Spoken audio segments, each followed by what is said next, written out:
You're so gloomy. We don't need you here. My boss, a woman who didn't know much and didn't care to learn, belittled me. I sighed, looking at her smug face. Well then, I quit, I said, and left the company. Months later, I ran into that awful woman again. Did you ever find a company that would hire someone as useless as you? She mocked. Yes, actually, your major client, I replied. Her face went pale as she realized what I meant. My name is Scott Ritter, and I'm a salesman at a food and beverage company. I'm over 43 years old and work in sales, but in a different way. I don't go out for client visits. I just work on the computer at my desk by the window. Good morning, Scott. Good morning, Paul. Scott, we're going out for drinks after work today. Would you like to join us? Thank you for the invite, but I have other plans. Got it. I didn't talk much with other employees and spent most of my time in front of the computer. Everyone else was younger, which partly explained why I didn't fit in with their conversations. Scott always dresses so neatly right. His clothes are always ironed perfectly, and his shirts are crisp. And he smells good too. It's not perfume, maybe fabric softener. I wonder what brand he uses. I noticed them glancing my way and chatting a few times, but I never asked what they were talking about. I just kept working. Time to clock out already. Good work today. Yes, good work today. Scott always leaves right on time, so we know when it's time to go. In a way, he's like an alarm clock for us. I left work on time every day. Sometimes I had places to go after work, and sometimes I just went straight home. Would you like to join our company? Yes, thank you. I'd love to. I joined this company about 5 years ago. Before that, I worked at a different beverage company, but I was approached to join this one. I never stayed long at one company, moving around in the beverage industry. Scott, how have things been since you started? Fine, no major issues. Everything is going smoothly for now. That's good to hear. We have high hopes for your work. Thank you. It was a company executive who had approached me. He had heard about me and reached out. It seems this company often recruits from outside. Well, Scott, do you have a moment? Sure, I'm available. I wanted to ask you about sales strategies. If it's something I know, I'll send you the information you need. Thank you. I'll email you later. I'd like to learn more about Company D and a few other things, said Pamela. Got it, Scott. You're the same as always, she replied, understanding my usual straightforward approach. Just then, Michael approached as the younger colleagues were chatting with me. Michael Phelps is the only colleague close to my age in sales, and he's the one who brought me to this company. That's right, thanks for your help with that issue. I'll be counting on you again, I said. Got it. Also, the client wants to go out for drinks next time. Understood. Michael and I had known each other before joining this company, so we could communicate with just a few words. As the only other senior employee, he handled a lot of different tasks. Michael is attentive and single, which makes him quite popular. Let's keep up the good work today, he said, as we enjoyed another peaceful day in the sales department with no major issues. Nice to meet you. I'm Laura Sanko, and I'll be the new department head starting today. She introduced herself when she was transferred to our team. Laura came from a larger affiliated company, and it seemed she had more experience from her previous position.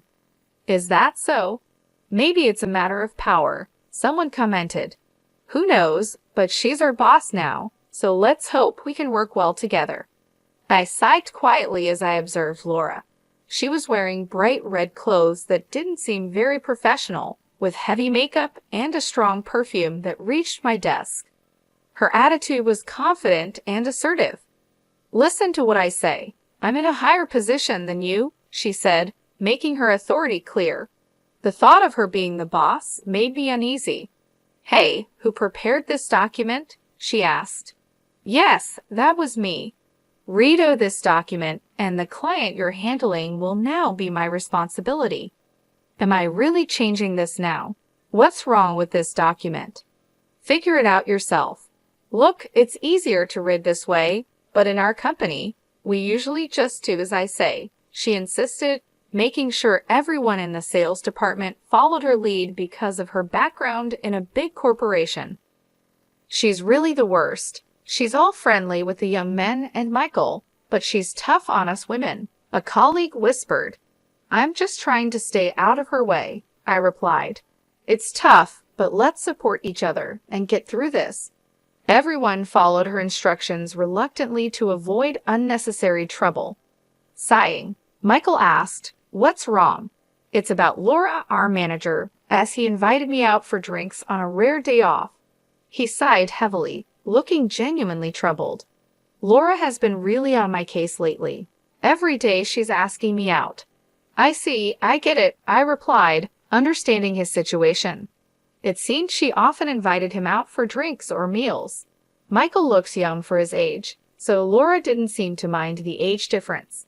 He's not comfortable with romantic relationships and has his own reasons for staying single, so being pursued like this was a real burden for him. When I talk to female colleagues, Laura scolds them. That's troublesome. Exactly. Michael agreed, clearly struggling with Laura's behavior too. He sighed wearily. Upper management isn't much help either.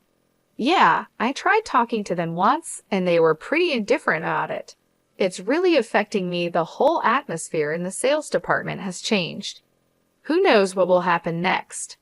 As expected, the sales department went from being peaceful to tense. Everyone was trying not to get on Laura's bad side. "Hey, you," she called out. "Yes. Don't just sit at your computer all day. Get out and work." "I am working though. I've told you to go out and visit your clients. Since I've been here, I haven't seen you leave the office even once. And yet, you're always dressed up." That's when Laura started targeting me. She glanced at my computer, clearly not understanding what I was doing. "You're not doing any work, are you?" "I am doing my job." She thought I was slacking off. "Besides, you hardly talk to anyone in the office. You just say hello and nothing more." "Everyone is busy, so I try not to disturb them," I explained, preferring to communicate through email and chat. That's also how I heard about her rumors and complaints. "Really, you're so gloomy. You're in sales, but you're glued to your computer, not going out for field work, not interacting with other staff. And you're always dressed in mismatched clothes, leaving right on time. Are you taking your job lightly?" Laura seemed to really dislike me, constantly picking on me and making snide remarks. "Scott, are you okay? Laura was hard on you today, right?" "I'm fine," I replied. "She's focused on me right now, so it's been easier for the rest of you. Let me know if you need anything. We're here to help." "Thank you, everyone." The sales staff noticed what was happening and showed their concern. They often intervened by saying things like, "There's work to do," or "A customer is here," to pull her away. Aside from Laura, I had good relationships with others. "What's with that manager? She complains about Scott leaving on time, but she leaves early too." "It's true. I saw her at a bar the other day." "Me too. She was drinking a lot." "How much does she spend on drinks?" "Apparently, she was drinking with business partners, and it's all being paid for with company money." "Really?" More and more, the talk about her wasn't about her work skills, but rather unpleasant rumors. "Are you okay?" "I'm fine. If her bothering me gives you all a chance to work, then it's okay. I'm really sorry if anything happens. I'll help out, and you know what's going on. You've changed jobs a lot, haven't you? If you ever decide to leave, could you let me know?" I nodded, and Michael said, "Thank you," and walked away. Unlike me, Michael has always been the type to stay in one place, but it seemed this situation was making him reconsider. A few months after Laura arrived, there was trouble. The sales department's expenses had increased, leading to orders for cost-cutting.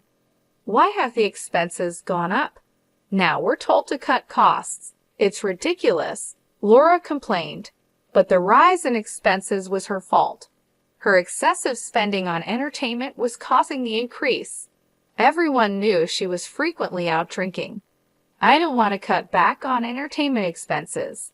If they're cut, I won't be able to drink as much. It's your fault, Scott. Why me? You're not working. Having you here is a waste of expenses and salary. You're stealing company money. I was being unfairly accused. I was just doing the job I was assigned. She didn't understand it, but I believed my work was important. To cut costs, I'll start by cutting you. What a mess. You're so gloomy. We don't need you.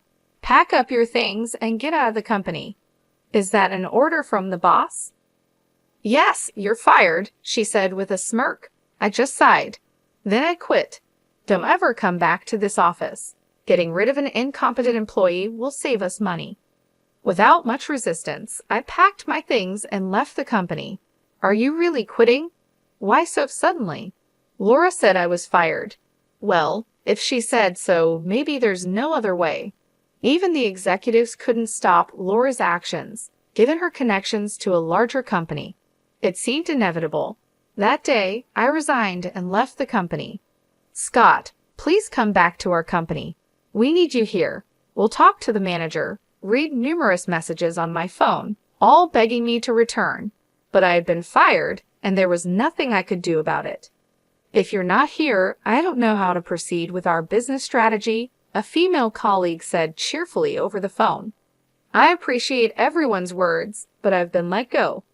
Don't say that, she replied, but as much as I felt for my trusting colleagues, there wasn't much I could do. I already had my sights set on another company, so I stuck to my decision and said goodbye to my colleagues. Well then, Scott, are you okay? Pamela asked. Actually, I was about to contact you. After reaching out to a certain company, I immediately got a call from Michael. He had been out on sales visits and was unaware of what had happened recently. I heard from everyone, are you really quitting, Mark? Michael asked. That's right. Do you have another job lined up? Yes, fortunately. Scott, we've known each other since our previous job, but I have a favor to ask.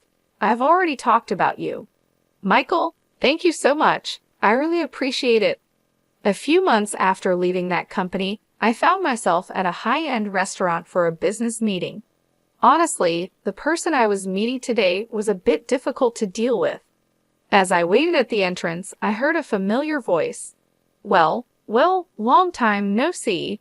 Laura Sonko appeared, smirking. Oh look, it's the gloomy window seat guy, she said in a condescending tone. What are you doing here? Surely not eating, right? You couldn't possibly afford a meal here, could you? She mocked. Did you ever find a company that would hire someone as useless as you? She continued, clearly unaware of my current situation. Well, actually, it can't be anything important, right? She interrupted, not giving me a chance to explain. She continued with her mocking laughter. What would a useless non-worker like you be doing at such a high-end restaurant? Are you part of the cleaning staff? It's just like you to try to look cool. It doesn't suit you at all. I'm not part of the cleaning staff. I'm here for work today. Work, huh? That's a word for people who actually work hard, like me, not for incompetence like you, she sneered. Today I came here as a sales manager for a business meeting, not like you, who just sits at a computer. As I grew tired of her endless chatter, someone approached us. Hey, sorry I'm late. I've been waiting for you, Director Charles. It was Charles, the director from the major restaurant chain Bloom Dining. I shook hands with Charles, and Laura suddenly bowed her head. Director Charles, thank you very much for your valuable time today. Seeing that it was Director Charles, Laura quickly started to butter him up, showing just how important this business meeting was for her company. Hi, Laura. Looking forward to working together. But really, if both of you had arrived earlier, you could have waited inside, Charles said to me with a friendly smile. Laura looked confused. What? Scott is involved in this business, she muttered under her breath, clearly shocked. Shall we go inside, then? Charles suggested. Yes, let's, Laura replied, still trying to process what was happening. Prompted by Charles, we proceeded into the restaurant and were guided to a private room. What's going on here? Laura whispered to me, still confused. Don't rush, you'll understand soon, I whispered back, making sure Charles didn't hear. Once inside the private room and after the attendant had left, I prepared my business card. It was time to clear up the confusion. Here is my business card, I said, handing it to Laura. What? Really? Laura's eyes widened as she looked at the card. It read, Scott Murphy, head of Bloom Dining Food Research Department. You asked earlier if there was a place that would hire me. Well, I was picked up by your major client, I said with a smile. Laura's face turned increasingly pale. After leaving that company, I had contacted Charles. I had known Charles for a while and had previously received an invitation from him. I'm glad you joined us, Scott, Charles said. Thank you. I look forward to working with you. The pleasure is ours. We're grateful to have someone with your talents join us. We'll be counting on you. Yes, I'll do my best. So I joined Bloom Dining and took on the responsibilities entrusted to me.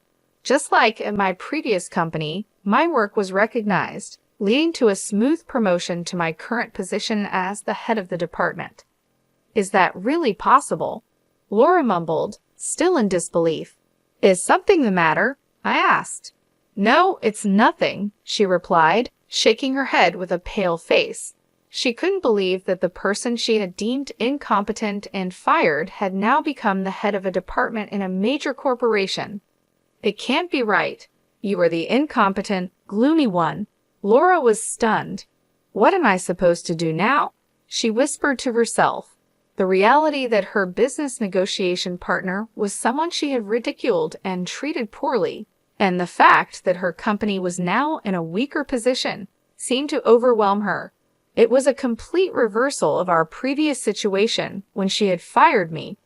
Now, it was time to see her skills in business. So well, she stammered.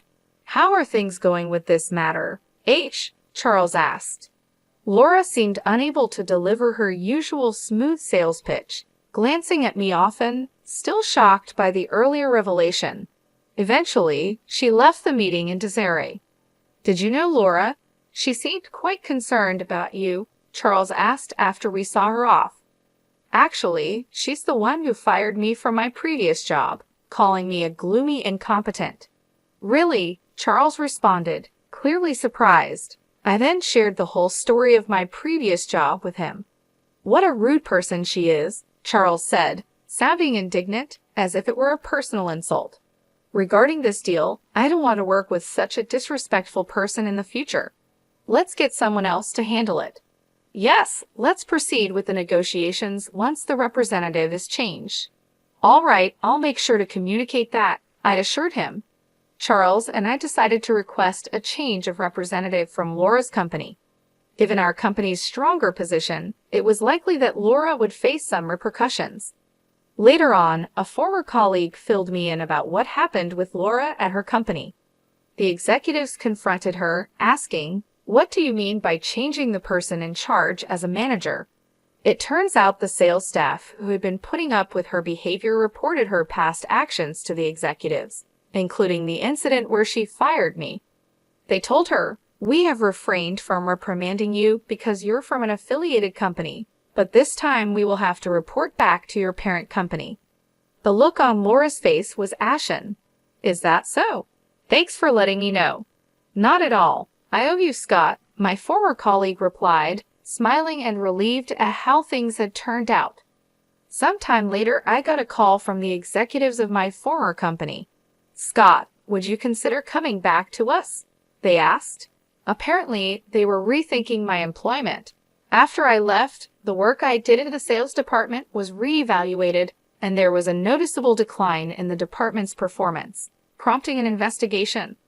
I had been researching long-term business strategies for clients, staying up to date with recent trends, and explaining these in a clear way to the sales team. I also advised on sales strategies, which is why I was always at my computer. Besides that, I was checking the financial status of all our business partners and managing the accounts receivable to make sure they didn't become bad debts. I would meet with representatives from current and potential clients to gather information, often over drinks. I was uncovering hidden needs in other companies and providing feedback to the sales team. That's why I dressed well after work, which made transitioning to major corporations easier. You really did significant work. You're in demand everywhere, aren't you? Not really, but I do get to see various companies because of it. How about this? We can offer you more than double your previous salary. Double my previous salary would be a substantial amount, but I said, I'm sorry, I can't trust a company that tolerated her behavior to such an extent, and I'm happy with my current job. With that, I ignored their plea to reconsider and declined the offer to return. I heard our manager came for negotiations for us. Charles is our director now. Oh, my apologies. Michael was the first to approach me with this news. When I was fired, Michael decided to switch to Bloom Dining and joined the sales team after me. He had been with the previous company for many years, but had enough of dealing with Laura. He thought about moving to another company like I did. My firing was the trigger for him to join Bloom Dining. Interestingly, Charles, after hearing from me, was ready to hire Michael on the spot, but the dedicated Michael went through a formal interview to join our team. Originally a talented salesman, Michael now excels at Bloom Dining too. Scott, please listen. Calm down, Helen, I said. Helen, a female employee from my former department who cried when she learned I had left, still seemed to admire me. I've been assigned the research tasks you used to handle. Can you teach me? Really? Taking over the tasks from a company I left is... Please, I really want to improve our sales. Despite my hesitation, I was moved by Helen's eagerness and decided to teach her. So this is how it works. Yes, that's how it works. Our relationship resembled that of a teacher and student due to the age difference. We're really like teacher and student. Yes, it would be something like this if I had a student. Thank you, Professor. Teach me too, Professor. Please don't call me that, Brian.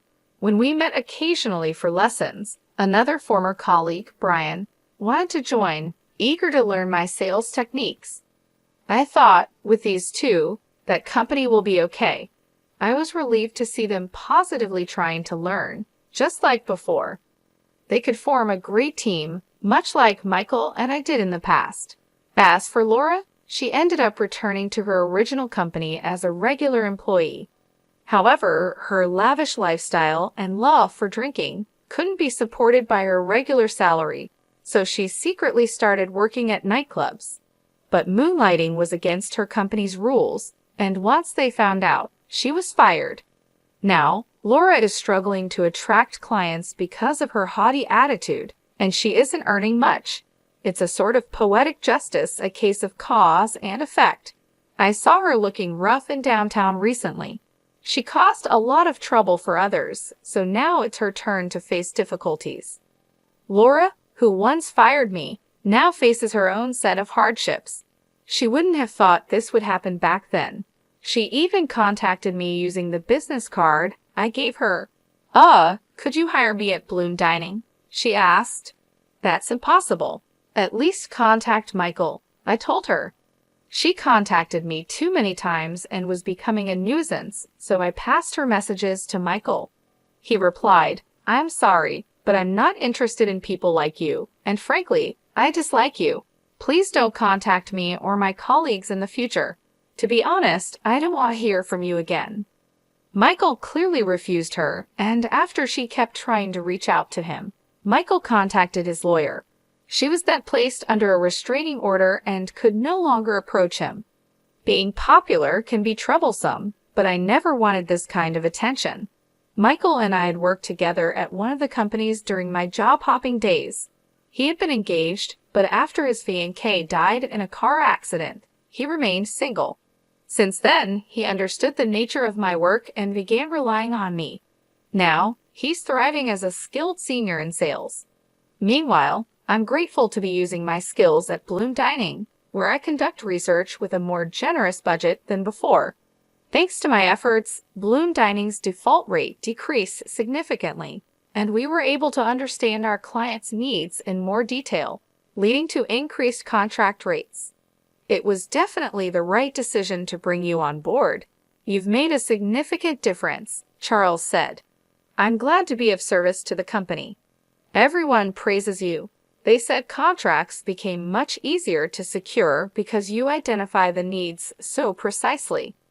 That's good to hear. I just did what I could. I'm really glad I joined this company. Meanwhile, back at my former company, I heard that Helen had taken over my research tasks and was doing a great job. Brian informed me her research skills are second only to yours, Scott. Is that so? She did learn quickly. When I was teaching her, I thought, I can't let her outdo me. Brian chuckled, feeling motivated by the competition. It seems they've become good motivators for each other, and their research efforts have helped stabilize the sales department. Helen is like Scott's student. Her methods are just like yours. And you, Michael, you've been teaching Brian, right? That's true. While I was teaching Helen, Michael also gave advice to Brian whenever he could. Looks like it's time for a generational shift. Maybe, but since we're at different companies, we'll stay rivals for a while longer. Indeed, we can't afford to lose. Flashy jobs are easily noticed from the outside, but the supportive roles behind the scenes are just as important for a company's growth. While some in sales secure contracts, it's the administrative staff who provide crucial support. Cleaners keep the office and common areas tidy, contributing to the overall function. An organization can grow because it has employees fulfilling various roles. It's often unclear who is doing what and how they contribute to the work. However, it's important to approach each role without prejudice and strive to understand the contribution of each member. Leaders, especially, should never forget this.